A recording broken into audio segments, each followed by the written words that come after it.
Assalamualaikum warahmatullahi wabarakatuh. Perkenalkan kami dari kelompok 4. Yang pertama Pania Jenny, kedua Happy Wijayanti, ketiga Piara Tri Amanda, dan lalu ada Nida Nabila, Dimas Mahestu, lalu ada Almira Apriani, dan Neta Tertina.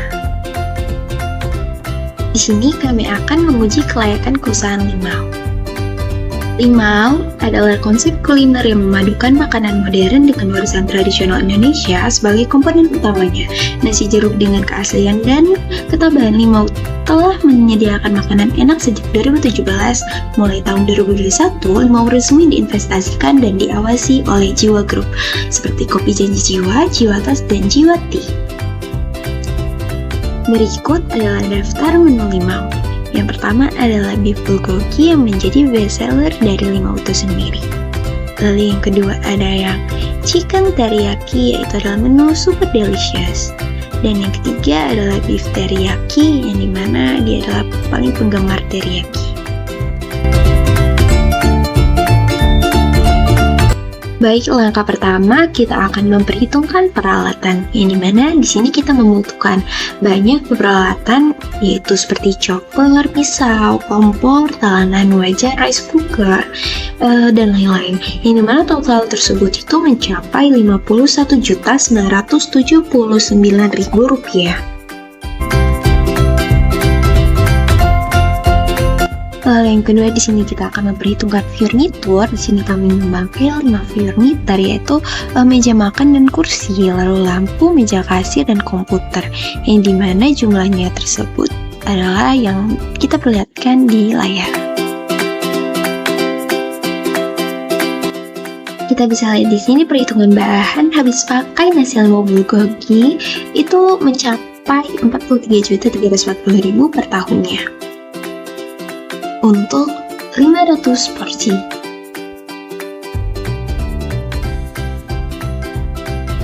Lalu untuk menu nasi limau beef teriyaki untuk 600 porsinya per tahun kita mendapatkan Rp37.287.500.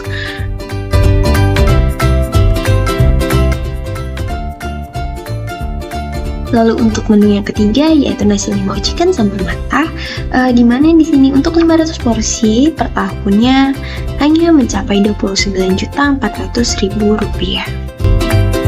Oke, teman-teman bisa lihat di sini untuk minumannya tersendiri itu per tahun hanya Rp33.607.200. Lalu untuk biaya lain-lain itu Rp26.856.000 per tahunnya. Lalu untuk kemasan tersendiri itu Rp50.400.000 per tahunnya. Oke, di sini ada perhitungan bahan habis pakai penyusutannya sebesar Rp13.791.779.000 per tahunnya.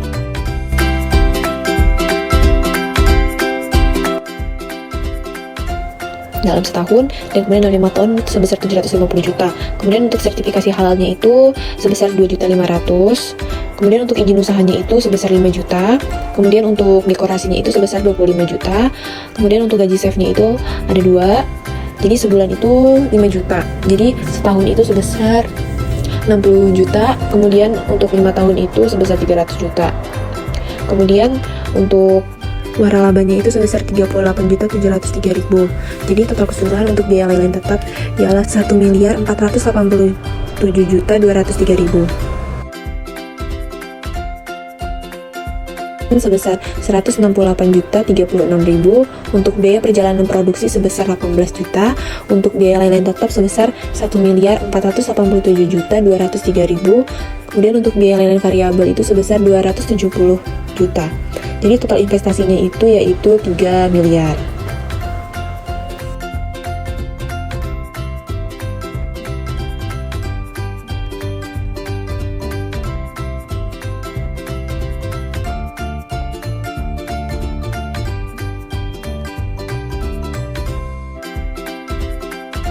Sebelumnya, kami memberikan informasi tambahan bahwa terjadinya inflasi di tahun keempat sebesar Rp4.035.928. Kemudian, terjadinya peningkatan pemasaran atau bertambahnya di tahun keempat itu sebesar 300.000. Kemudian, beban listrik dan air bertambah 1 juta di tahun ketiga dan bertambah 3 juta di tahun keempat. Kemudian, di tahun kelima juga terjadinya peningkatan terhadap beban listrik dan air sebesar 200.000. Baiklah, di sini kami menyajikan dua cash flow yang berbeda. Pada cash flow yang pertama itu dengan asumsi rencana produksi yang berbeda setiap tahunnya atau terjadinya peningkatan, dan cash flow yang satunya ini menggunakan asumsi rencana produksi yang sama setiap tahun. Untuk cash flow dengan rencana produksi yang berbeda setiap tahunnya, itu yang pertama di tahun pertama itu ada kas tersedia awal sebesar 3 miliar dan cash outflow-nya itu sebesar 621.482.600 dan sisa kasnya sebesar 2.378.517.400 yang didapatkan dari pengeluaran kas tersedia awal tahun dikurangi dengan jumlah cash inflow. Kemudian cash inflow yaitu dari hasil penjualan makanan dan hasil penjualan minuman sebesar 777.168.000 dan kas tersedia akhir tahunnya itu sebesar 3.155.685.400 yang didapat dari sisa kas ditambah dengan cash inflow.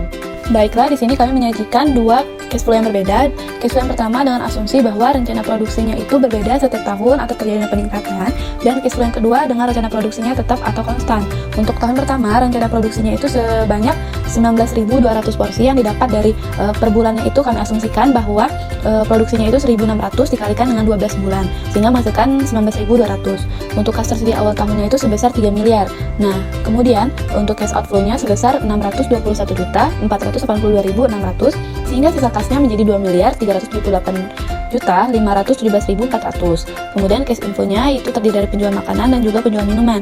Penjualan makanannya ini sebesar 729.600.000 yang didapat dari 19.200 porsi dikalikan dengan harga jualnya yaitu 38.000. Kemudian untuk hasil penjualan minumannya itu sebesar 47.568.000 sehingga jumlah dari cash inflow-nya 777.168.000 sehingga kas tersedia akhir tahunnya itu sebesar 3.155.685.400 yang didapat dari sisa kas ditambah dengan cash inflow. Untuk tahun kedua itu rencana produksinya sebesar 21.600 porsi sehingga kas tersedia awal tahunnya itu 3.155.685.400. Untuk cash outflow-nya sendiri itu sebesar 518.203.600, sisa kasnya 2.637.481.800. Untuk cash inflow-nya itu hasil penjualan makanannya karena meningkat dari 19.200 menjadi 21.600 sehingga hasil penjualan makanannya itu menjadi 864 juta dan hasil penjualan minumannya itu kami asumsikan sama yaitu sebesar 47.568.000 sehingga cash inflow-nya sebesar 911.568.000. Untuk kas tersedia akhir tahunnya menjadi 3.051.481.800.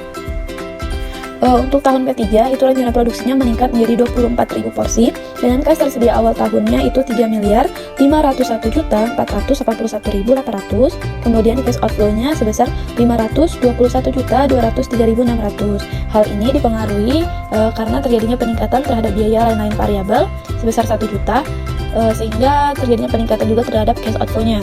Kemudian sisa kasnya menjadi 2.980.278.200. Kemudian cash inflow-nya itu sebesar 1.007.568.000 sehingga kas tersedia akhir tahunnya sebesar 3.987.846.200. Untuk di tahun keempat itu rencana produksinya meningkat menjadi 25.200 sehingga kas tersedia awal tahunnya itu 3.987.846.200. Kemudian untuk cash outflow-nya itu sebesar 528.539.528 rupiah. Hal ini juga terjadi peningkatan terhadap biaya lain-lain variabel, kemudian juga terjadi peningkatan terhadap biaya lain tetap, sehingga meningkatkan jumlah cash outflow-nya. Kemudian sisa kasnya menjadi 3.459.306.672 rupiah. Kemudian untuk cash inflow-nya itu menjadi 1.055.568.000 sehingga untuk kas tersedia akhir tahunnya menjadi 4.514.874.672 yang didapat dari sisa kas ditambah dengan cash inflow. Kemudian di tahun kelima itu rencana produksinya sebanyak 25.800 porsi. Kemudian kas tersedia awal tahunnya itu 4.514.874.672 rupiah. Cash outflow-nya itu sebesar 529.239.528 rupiah. Hal ini juga terjadi karena terjadinya peningkatan terhadap biaya lain variabel sebesar juta rupiah. Kemudian sisa kasnya menjadi 3.935.635.144 dan cash inflow-nya menjadi 1.079.568.000. Sehingga kas tersedia untuk di tahun kelima itu sebesar 5.065.203.144 rupiah.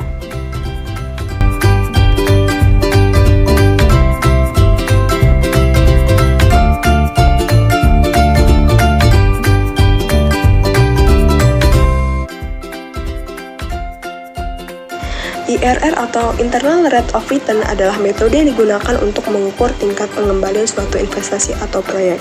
IRR ini membuat nilai sekarang dari arus kas masuk sama dengan nilai sekarang dari arus kas keluar. Dalam hal ini, IRR merupakan tingkat diskonto yang menghasilkan nilai bersih sebesar 0. Dalam perhitungannya menggunakan interest rate sebesar 13% dan mengakumulasikan tahun 0 sampai dengan tahun kelima. Jadi, tahun ke-0 ini tertera sebesar 3 miliar. 3 miliar ini diketahui bahwa investasi awalnya sebesar 3 miliar. Lalu tahun pertama sampai dengan tahun kelima itu didapat berdasarkan hasil dari arus kas. Jadi tahun pertama ini kan sebesar 6 miliar 311 juta merupakan pertambahan dari arus kas tahun pertama di penjualan produk A ditambah arus kas tahun pertama di penjualan produk B. Dan juga sama dengan seperti tahun kedua, tahun ketiga, tahun keempat, dan tahun kelima. Itu caranya sama dengan menghitung di tahun pertama. Jadi IRR ini merupakan hasil dari akumulasi tahun 0 sampai dengan tahun kelima dan dikalikan 13%, yaitu mendapat nilai IRR sebesar 219%. Lalu bisa kita langsung perhitungkan dengan cara DCF pada tahun pertama dikalikan dengan cash flow tahun pertama sehingga mendapatkan NPV pada tahun pertama sejumlah 5.585.000.000 sekian, dan untuk DCF tahun kedua dikalikan cash flow tahun kedua sehingga mendapatkan NPV sejumlah 5.392.000.000 sekian. Lalu untuk DCF tahun ketiga dikalikan cash flow tahun ketiga sehingga mendapatkan NPV sejumlah 5.267 sekian. DCF pada tahun keempat dikalikan dengan cash flow tahun keempat dengan sejumlah NPV 5.124.000.000 sekian. Dan yang terakhir pada tahun kelima itu DCF dikalikan tahun kelima dengan cash flow pada tahun kelima sehingga kita mendapatkan sejumlah NPV 4.957. Jika kita sudah menghitung NPV dari awal modal sampai tahun kelima, di sini kita dapat menguji kelayakan bisnis dengan menjumlahkan dari NPV modal awal sampai di tahun kelima. Jika lebih dari 0 atau bernilai positif, berarti bisnis tersebut layak untuk diusahakan. Dan jika negatif, berarti bisnis tersebut tidak layak untuk dilanjutkan.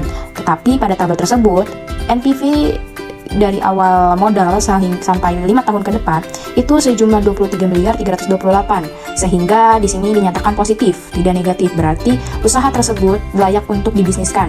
Itu saja yang dapat saya jelaskan. Sekian dan terima kasih. Sebelum menentukan payback period, kita harus mengetahui total kas masuk dan pertumbuhan kas masuk, di mana total kas masuk tahun pertama, kedua, tiga, dan seterusnya itu didapat dari penjualan dikurangi dengan beban-beban operasional. Lalu untuk pertumbuhan kas masuk tahun pertama itu didapat dari total kas masuk tahun pertama, dan pertumbuhan kas masuk tahun kedua didapat dari total kas masuk tahun pertama ditambah dengan total kas masuk tahun kedua, dan tahun seterusnya. Lalu untuk payback periodnya didapat dari menjumlahkan 4, yaitu tahun keempat, dengan lalu ditambahkan oleh investasi yang dikurangi oleh pertumbuhan kas masuk tahun keempat dibagi dengan pertumbuhan kas masuk tahun kelima yang dikurangi oleh pertumbuhan kas masuk tahun keempat, maka didapatlah payback period di tahun keempat di bulan ke-9. Baiklah, yang selanjutnya bagian yang terakhir yaitu mengenai kesimpulan. Berdasarkan hasil perhitungan IRR, NPV, dan payback period terhadap bisnis makanan cepat saji Limau, didapatkan data bahwa yang pertama yaitu IRR sebesar 219%. Hal ini mengindikasikan bahwa bisnis yang dijalankan memiliki tingkat pengembalian internal sebesar 219%. Angka ini menunjukkan bisnis diharapkan menghasilkan pengembalian yang tinggi. Namun, penting untuk diingat bahwa tingkat pengembalian yang sangat tinggi seperti itu bisa jadi tidak realistis atau tidak mungkin tercapai dalam keadaan nyata. Yang kedua yaitu payback period. pada payback period menghasilkan pertumbuhan kas masuk sebesar Rp3.988.950.144 pada tahun kelima. Hal ini mengindikasikan bisnis ini balik modal dikarenakan modal awal bisnis yaitu sebesar Rp3 miliar.